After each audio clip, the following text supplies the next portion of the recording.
am going to get my Hardware 3 computer installed in my Model 3. Hey, just got full self-driving on my Tesla Model 3 at the Tesla Service Center here in West Palm Beach, Florida. Let's check it out. So the first thing to realize is when you get the new Hardware 3.0, all of your settings have been eliminated. So you have to reset everything in your car. It thinks I'm in California and I'm really over here in Florida. So let's just put it in drive and see. There it goes. So we're getting stoplight visualization. So this is new.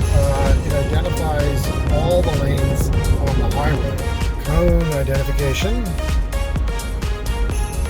on your screen. So we actually had a problem with Autopilot. It was swaying back and forth and it was hugging the right edge of the lane. And it was actually somewhat dangerous because even while it was passing cars, it would just hug the very right edge of the lane. Welcome to Tesla Life. If you like this video, please subscribe and share the video with your friends. And I would appreciate it if you'd press that little like button. If you're thinking of buying a Tesla, please use my referral code Nicholas4590. Hey everybody, I am going to get my Hardware 3 computer installed in my Model 3. I had it scheduled back home and I had a trip to Florida planned and they couldn't get the parts in time. Well, actually they got the parts in time, but there wasn't a spot within the last 2 days before I left to get me into the service center. So I had to reschedule it for down here in Florida, and I'm going to be getting it today. So I will let you know how it goes, how long it takes, and what new features you get when you upgrade from the 2.5 computer to the 3.0 computer. So this is the new West Palm Beach Tesla Service Center. It's like brand new. I think they took over an existing building, and they are definitely full of cars they're working on. Hey everybody, just got my loaner car. They're giving me a white Model S. They gave me the Tesla Service Loaner Vehicle Agreement. Showed all the nicks and scratches on my existing car. They said it's going to take a full day. I think it's 4 hours to work on the car, and they might have it done by today or tomorrow. So it's definitely not a short trip to get the new hardware. So they gave me a Model S, which is pretty cool, as a loaner car. And this is the first time I've actually seen the new UI in the Model S. So the media is down here. You can touch it. It goes up to there. You still get a good view of your navigation and directions, which is pretty nice. Even when you go full size, you still get a view of your navigation and directions, which you don't in the Model 3. So they did a pretty decent job at adapting the UI. Same controls along the bottom, just a little bit more cramped in, but same controls, and that's pretty interesting. Hey, just got full self-driving on my Tesla Model 3 at the Tesla Service Center here in West Palm Beach, Florida. Let's check it out. So the first thing to realize is when you get the new Hardware 3.0, all of your settings have been eliminated. So you have to reset everything in your car. Looks like my driver profiles have disappeared. So I don't know what other settings are not the same. Let's see if I have standard braking, hold. I think I had sport on. So it looks like the Autopilot auto steer was turned off. Auto steer. Do you want to enable auto steer while in beta? Yes. And nav additional camera calibration. Oh, So I don't get to use nav on autopilot until the calibration is finished. I'm 27% done. Full self-driving preview. Cool. Turn that on. Summon. Turn that on. So you got to turn on customize summon. Oh boy. I don't know what my settings were there. Standby mode. Enable standby mode. Summon will not be on standby car. Put in park. Speed limit warning. Yeah, speed limit relative absolute. I think I go to plus. I was at +8. Forward collision early. I like early warning on collisions. Lane departure avoidance assist. Yeah, I think that moves you back onto lane departure avoidance will warn or assist with steering. I like that. Corrective steering. Lane departure avoidance, blind spot, automatic emergency, obstacle, those are all good. So I think cruise following distance +3. Yep. So that's good. I had to set up my Bluetooth. So this was another setting I had to turn on, allow mobile access.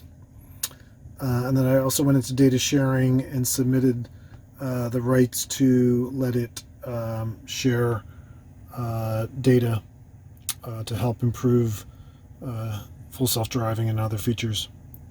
So allow mobile access, otherwise your mobile app will not work. Your entertainment also loses your login, so you have to re-log in to your entertainment apps. I think the only big thing is that we will see more objects. So under what's new in the update, I'm really looking for this functionality of the driving visualization improvements.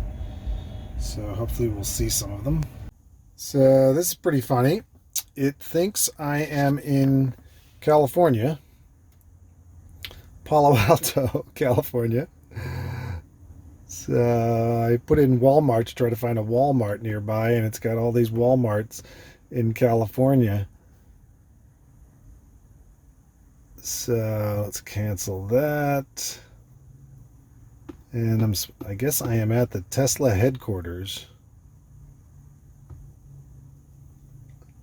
So I wonder when it's going to realize where I am. But it thinks I'm in California and I'm really over here in Florida. So let's just put it in drive and see when it... Ah, there it goes. As soon as I put it in drive, it recognized where I was. How funny is that? Getting road cones. So let's see what objects we get. There's a road cone. It's not really a road cone, but it is orange. That's a Acme barrier. So we're getting stoplight visualization. First visualization. I don't know exactly what this... Oh, that's the amount of... before I can enable nav on autopilot, I think. 70%. So it's the calibration going on. Let's see what else we see.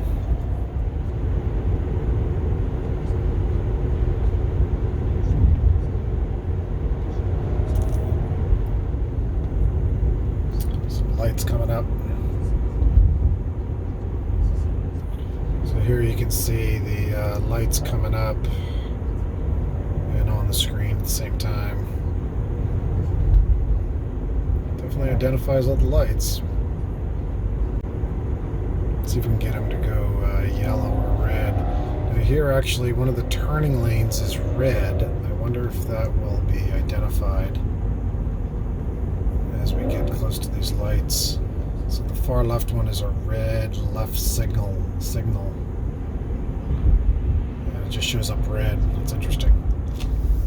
So this is new. It identifies all the lanes on the highway. You can see we have 1, 2, 3, 4, 5, 6 lanes, and I think it's identifying all of them, which is pretty cool. Slowing down there because the traffic to my left is going slower. So this is pretty cool. Cone identification on your screen. I don't know why that's so important, but it does seem to identify cones very well. It seems to pick most of them up.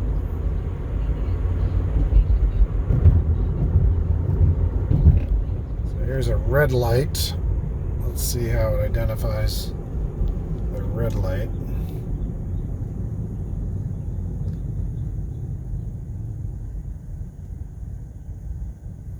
Finally picks it up. I guess when we get too close to a car. Oh no, shuffles back and forth. And it is red, which matches the red lights that we can see. It just turned green. Let's see if it turned green.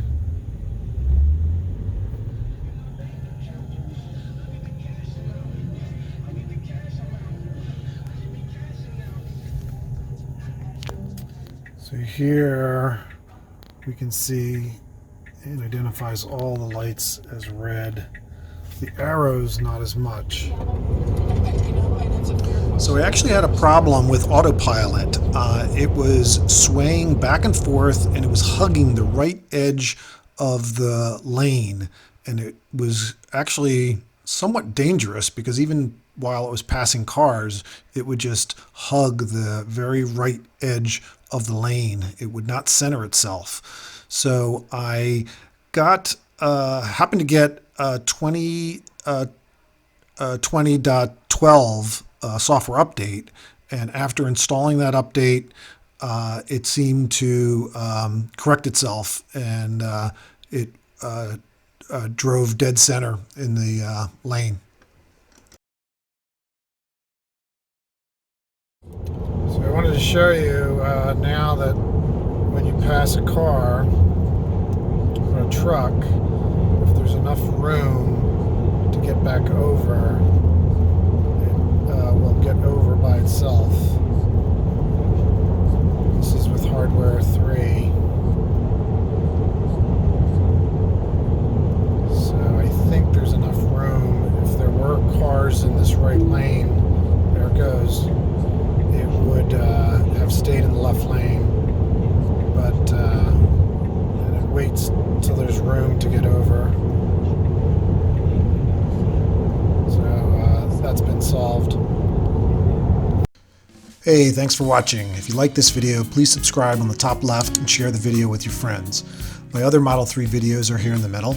If you want 1,000 miles of free supercharging, please use my referral code listed on the bottom. My Facebook, Instagram, and Twitter accounts are on the right. And check out my new channel, Pickleball is Life. It's a great game, and subscribe on the bottom left. Take care.